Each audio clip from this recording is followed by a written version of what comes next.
दोस्तों जो pharmaceutical manufacturing में काम कर रहे हैं वो मेरी बात से जरूर इत्तेफाक रखेंगे, या मैन्युफैक्चरिंग में जो मैन्युफैक्चरर हैं वो भी मेरी बात से इत्तेफाक रखेंगे कि pharmaceutical manufacturing max to max 10% profit, 5 to 10% profit पे काम करती है। और फार्मा में काम करने वाले एम्प्लॉइयों की हालत बड़ी खराब है, जॉब को लेके, सैलरी को लेके।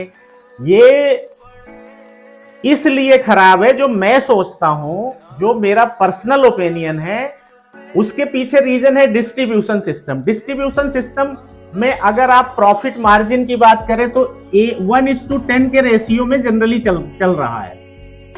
मतलब अगर 10 रुपए की कोई मेडिसिन सेल हो रही है मैन्युफैक्चरर से, तो वो मार्केट में कस्टमर को जो मिल रही है वो 100 रुपए में मिल रही है। तो प्रॉफिट मार्जिन 90%। यहां पे इनका कोई भी इनपुट नहीं है। अगर आप देखिए तो डिस्ट्रीब्यूशन वाले का इनपुट क्या है? मटेरियल इनपुट तो कुछ है नहीं। उनको तो सिर्फ लेबर करना है, अपनी मेहनत करनी है।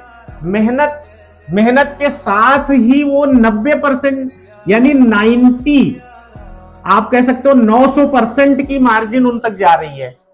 और इधर मैन्युफैक्चरर 5 से 10% में काम कर रहा है।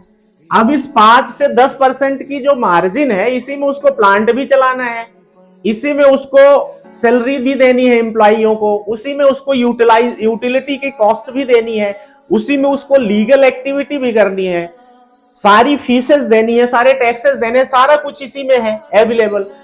तो आप ये सोचो कि इंडिया में सेकेंड लार्जेस्ट बोली जाती है कि ये फील्ड है मेडिसिन की, कि इसमें बहुत अर्निंग हो रही है लोगों को। लेकिन एक्चुअल में ये अर्निंग हो रही है डिस्ट्रीब्यूटर को, डिस्ट्रीब्यूशन सिस्टम को। जो डिस्ट्रीब्यूशन सिस्टम है उसी को अर्निंग हो रही है। जो मैन्युफैक्चरिंग फील्ड है, इसमें तो अर्निंग बिल्कुल ही कम है। 5% अगर आप साल का रेशियो देखते हो तो ये मुझसे एग्री करेंगे मैन्युफैक्चरर, ये 5% मार्जिन निकालना मुश्किल हो जाता है उनके लिए। मतलब साल भर में 6 महीने तो इसीलिए परेशान रहते हैं कि भाई सीजन नहीं है, ठंडी के सीजन, हेल्दी सीजन आ गया, अभी क्या छटनी शुरू करो। 6 महीने वो इंप्लॉय रखते हैं और 6 महीने बाद वो कॉस्ट कटिंग शुरू कर देते हैं।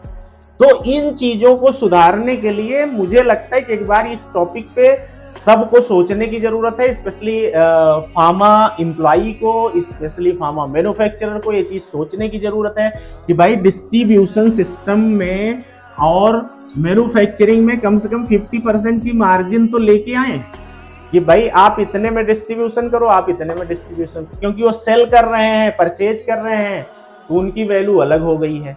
वो अपनी मन मर्जी से कुछ भी बोल रहे हैं कि 30% लोग, एक रिटेलर के पास आप जाओ, बोलेगा 30% हमको चाहिए मार्जिन। आप एक डिस्ट्रीब्यूटर के पास जाओ, बोलेगा 15% के नीचे तो मैं काम ही नहीं करूंगा, 15 से 30%, इससे कम पे काम नहीं करूंगा।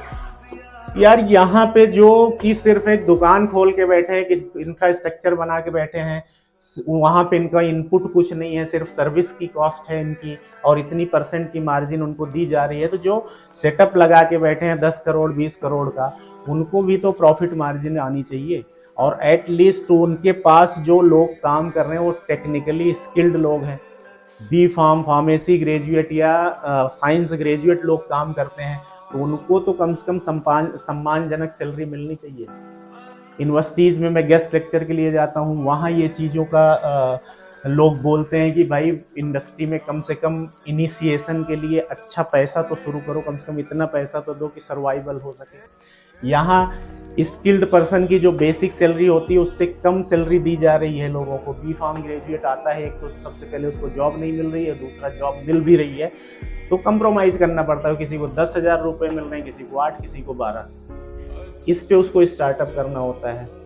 तो दोस्तों मेरे चैनल को सब्सक्राइब करिए। हम एक मुहिम पे हैं, कम से कम फार्मास्यूटिकल मैन्युफैक्चरिंग को, सेक्टर को इम्प्रूव किया जाए, उनके स्टेटस को इम्प्रूव किया जाए, उनकी सैलरी को इम्प्रूव किया जाए।